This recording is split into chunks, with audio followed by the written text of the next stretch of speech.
घोषणापत्र म्यानिफेस्टो के हो, किन आवश्यक छ र नेपालका निर्वाचनमा यसको भूमिका के हुन्छ?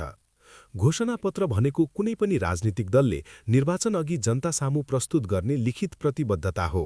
यसमा पार्टीले सत्ता पाएपछि के काम गर्छ, कसरी गर्छ, कुन प्राथमिकतामा गर्छ भन्ने स्पष्ट रूपमा उल्लेख गरिएको हुन्छ। सरल शब्दमा भन्नुपर्दा घोषणापत्र पार्टीको भविष्यको कार्ययोजना हो। घोषणापत्र किन आवश्यक हुन्छ? घोषणापत्र बिना निर्वाचन प्रचार गर्नु भनेको योजना बिना सरकार चलाउने संकेत जस्तै हो। घोषणापत्र आवश्यक हुने मुख्य कारणहरू: जनतालाई जानकारी दिन, पार्टीले कुन नीति लिन्छ, देश कसरी चलाउँछ, जनताको समस्या कसरी समाधान गर्छ भन्ने पूरा विवरण दिएको हुनुपर्दछ। जवाफदेहिता, अकाउन्टेबिलिटी, सत्ता आएपछि जनताले सोध्न सक्छन्, तपाईको घोषणापत्रमा यो भनेको थियो, यस्तो यस्तो काम गर्छौं भनेको थियो, किन गरेनौ, किन पूरा भएन? तिम्रो पार्टीले भाषण मात्र गर्ने अनि काम केही नगर्ने।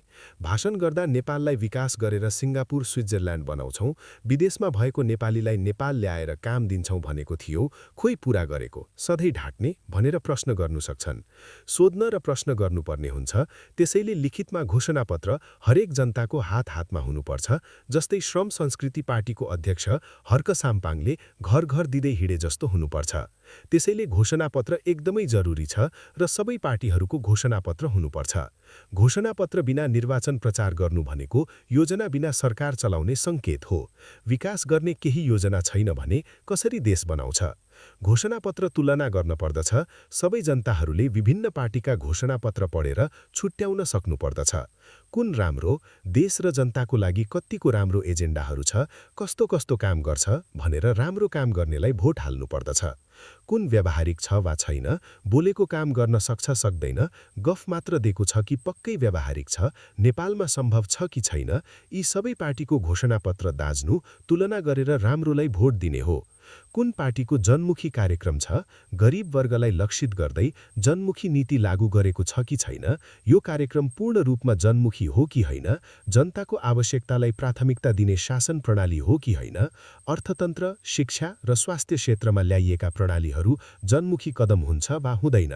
नेताले भाषणमा मात्र होइन, काममा पनि जनमुखी सोच देखाउन सक्छ सक्दैन।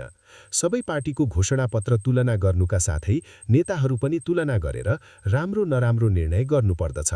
एउटा राम्रो घोषणापत्रमा के हुन्छ?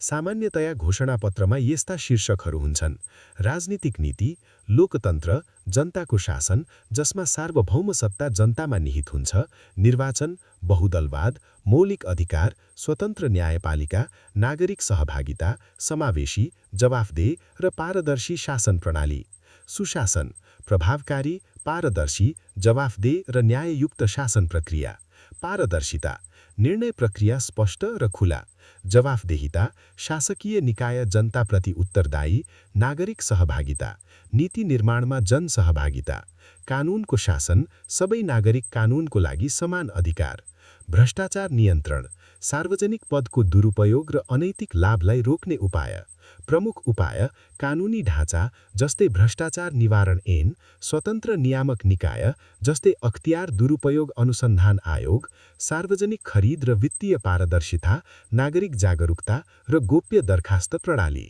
संविधान कार्यान्वयन, देशको संविधानमा निर्दिष्ट मूल्य, सिद्धान्त र कानुनलाई व्यवहारमा उतार्ने प्रक्रिया, संवैधानिक निकायहरूको गठन र कार्यान्वयन, संघीयता, समावेशीकरण र सामुदायिक अधिकारको व्यावहारिक कार्यान्वयन, संविधान संशोधन वा परिमार्जनको प्रक्रिया, न्यायपालिकाद्वारा संविधानको व्याख्या र संरक्षण, अर्थतन्त्र, रोजगारी सृजना, उद्योग, कृषि, पर्यटन, कर प्रणाली, महँगी नियन्त्रण, शिक्षा, निशुल्क वा गुणस्तरीय शिक्षा, प्राविधिक शिक्षा, पाठ्यक्रम सुधार, स्वास्थ्य, निशुल्क आधारभूत स्वास्थ्य सेवा, अस्पताल विस्तार, स्वास्थ्य बीमा, श्रम र रोजगारी, श्रमिक अधिकार, न्यूनतम ज्याला, महिला, दलित, आदिवासी, युवा, समान अधिकार, सहभागिता, सशक्तिकरण कार्यक्रम, स्थानीय विकास, सडक, पानीपुनी, बिजुली, कृषि समर्थन।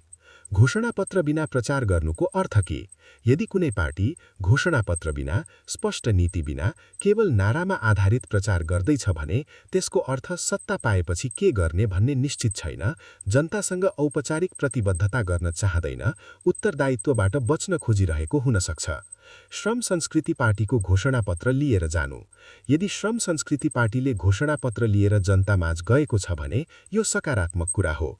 यसले देखाउँछ उनीहरू योजनासहित आएका छन्, जनतासँग स्पष्ट सम्झौता गर्न चाहन्छन्, श्रम, उत्पादन र आत्मनिर्भरता जस्ता मुद्दालाई प्राथमिकता दिन खोजिरहेका छन्। श्रम सांस्कृतिक पार्टीका अध्यक्ष देशको विकासको लागि गम्भीर छन्, जसरी हुन्छ विकास गरेरै छाड्नेमा छन्।